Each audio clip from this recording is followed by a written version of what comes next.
Lakini hebu angalia nchi yetu ambavyo imekuwa ni waongo, tumekuwa waongo. Tumedanganya watu uchaguzi utakuwa wa haki, haujawa. Tumedanganya wananchi si watu wataacha kutekwa, wanaendelea kutekwa. Sisi juzi tarehe 26 ametekwa binti moja kule Mwanza. Hatujui mpaka sasa, hatujapewa taarifa alitekwa na nani. Tumetoa taarifa polisi, ni binti wa shirika la Utawa, walikuwa wanamtafuta sister mwenye shela, wakamkoza wakamchukua yule binti. Kaja kumtupa pale tarehe 26 wiki iliyopita. Sasa tunaposema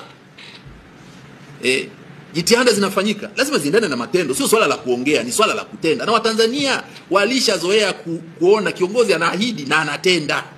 Ndicho Watanzania walichozoea. Unapoahidi usipotenda, Watanzania hawatakuamini na hawatakufuata. Watanzania hawapendi, ndio unasikia neno pekee linalotumika duniani, ni nchi pekee inayotumia neno kiongozi unaitwa msanii. Msanii maana yake nini? Mwigizaji. Huwezi kukuta nchi zingine wanaita viongozi wao wasanii. Tanzania tu ndio wanatumia msanii huyo, achana msanii, yani muongo mjanja hivi. Natumika Tanzania. Kama iko nchi nyingine mimi sijui nyinyi ambieni.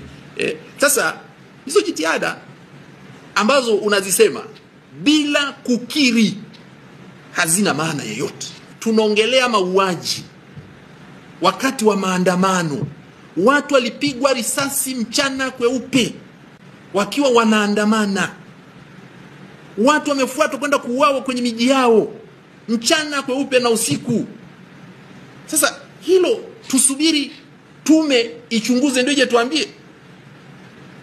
Kukiri kwamba kuna mauaji yametokea, kukiri ukweli, tunaita truth admission, to admit the truth.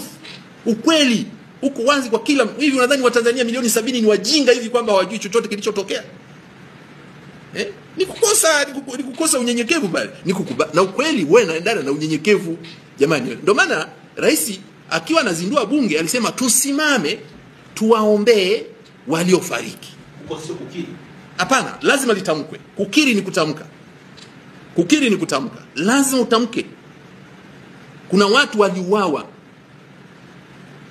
Mabunge yamezinduliwa mengi. Na kila yanapozinduliwa mabunge huwa kulitokea ajali, watu wamefariki, kuna tokea ukienda mochwari mbalimbali, kuna huwa tunawaombea marehemu waliofariki kabla ya bunge hili kuzinduliwa. Hii tulikuwa tunawaombea kwa sababu sasa kukiri ni kutamka, iwepo sentensi ya kuongea. Zilikuwa ametamka amesema askari wengi wamekufa. Askari wengi wamekufa, ametaja pia kuna vijana wengi wamekufa, wangapi?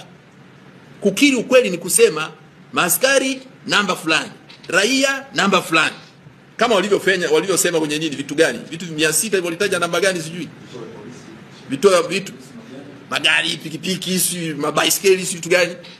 Vituo vya mabasi sijui 600. Hiyo unajua, ila uhai wa mtu ndio hujua amekufa.